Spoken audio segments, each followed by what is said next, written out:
पुणे शहरातील धर्मादाय रुग्णालय असणारे दीनानाथ मंगेशकर रुग्णालय पुन्हा एकदा चर्चेत आलंय। या रुग्णालयामध्ये डोळ्याच्या शस्त्रक्रियेदरम्यान एका 6 वर्षाच्या मुलीचा मृत्यू झाल्याची धक्कादायक घटना समोर आली आहे। संबंधित डॉक्टरांच्या निष्काळजीपणामुळे मुलीचा जीव गेल्याचा आरोप मुलीच्या कुटुंबियांनी केलाय। या प्रकरणी मुलीच्या वडिलांनी रुग्णालयातल्या डॉक्टरांच्या निष्काळजीपणामुळेच मुलीचा मृत्यू झाला अशी तक्रार अलंकार पोलीस ठाण्यात केली आहे। या मुलीचे वडील जितेंद्र बागडे हे गवंडी काम करून उदरनिर्वाह करतात। पोलिसांना त्यांनी दिलेल्या जबाबानुसार त्यांची मुलगी प्रियांशी हिला जन्मापासूनच डोळ्यांचा तिरळेपणा आणि मोतीबिंदूचा त्रास होता। 6 महिन्यांची असताना तिच्यावर शस्त्रक्रिया करण्यात आली आणि त्यानंतर काही काळ उपचार सुरू होते। पुढे मुलीच्या डोळ्यांचा तिरळेपणा आणि चष्म्याचा नंबर कमी होत नसल्यानं तिच्या कुटुंबियांनी शिरूर इथल्या एका डॉक्टरकडे उपचार सुरू केले आणि मागच्या 4 वर्षांपासून नियमित उपचार घेतल्यामुळे मुलीच्या दृष्टीमध्ये काही अंशी सुधारणा झाली होती आणि ती शाळेतही जात होती। दरम्यान 10 मेला तपासणी दरम्यान इथल्या डॉक्टरांनी मुलीला काचबिंदूची शक्यता असल्यानं पुण्यातल्या दीनानाथ मंगेशकर रुग्णालयामध्ये डोळ्याच्या मागील पडद्याची तपासणी करण्याचा सल्ला दिला होता आणि त्यानुसार 14 मेला भूल तज्ज्ञांकडून तपासणी करून रक्त चाचणी सुद्धा झाली आणि दुसऱ्या दिवशी डॉक्टरांनी सर्व रिपोर्ट सामान्य असल्याचं सांगून 18 मेला शस्त्रक्रियेसाठी सुद्धा बोलावलं।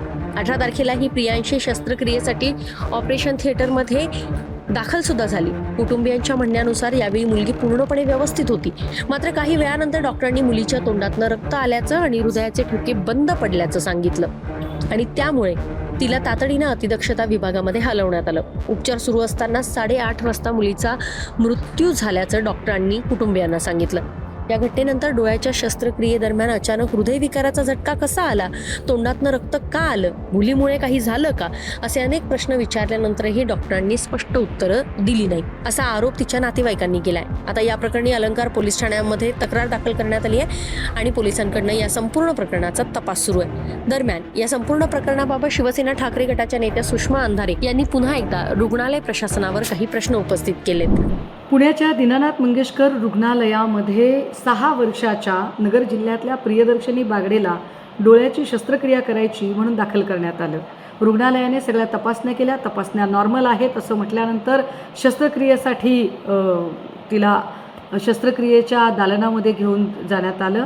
यानंतर तिच्या डोळ्यात एक ड्रॉप सोडल्याचं निमित्त झालं आणि अचानक प्रियदर्शनीला रक्ताच्या उलट्या सुरू झाल्या। थोड्याच वेळामध्ये तिची तब्येत इतकी बिघडली की तिला CPR द्यायला लागलोयत असं सांगण्यात आलं आणि काहीच वेळानंतर प्रियदर्शनीचा मृत्यू झालं। प्रकरण दडपण्यासाठी दीनानाथ मंगेशकर रुग्णालयाने प्रियदर्शनीच्या आईवडिलांना आर्थिक आमिष देण्याचा, आम्ही तुमचं सगळं बिल परत देऊ, गावाकडे जायला ॲम्ब्युलन्स देऊ, कुठलेही पैसे घेणार नाही असं सगळं सांगितलं। मात्र प्रेत शवविच्छेदनासाठी जेव्हा ससून रुग्णालयाकडे गेलं तेव्हा ससूनने सांगितलं की याची पोलीस तक्रार झाल्याशिवाय आम्ही शवविच्छेदन करणार नाही।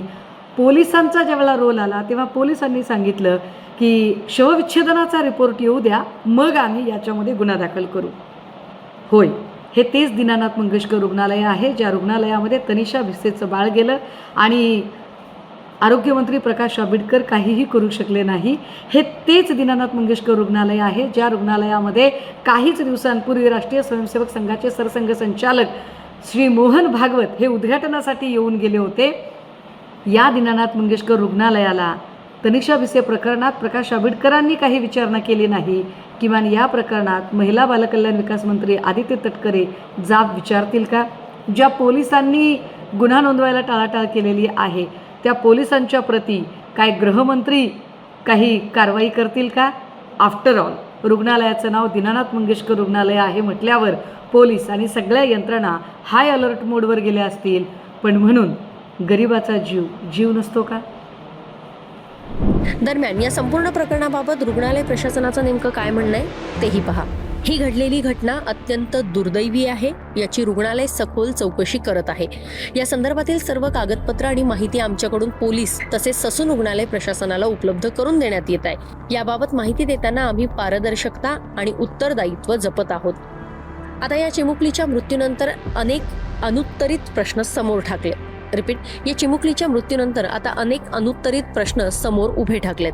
शस्त्रक्रियेदरम्यान नेमकं काय घडलं, खरंच भूल देताना काही चूक झाली का, या सगळ्या प्रश्नांची उत्तरं आता पोलीस तपास आणि वैद्यकीय अहवालातून समोर येतीलच। पुण्याहून अश्विनी जाधव केदारी, लोकमत व्हिडिओ.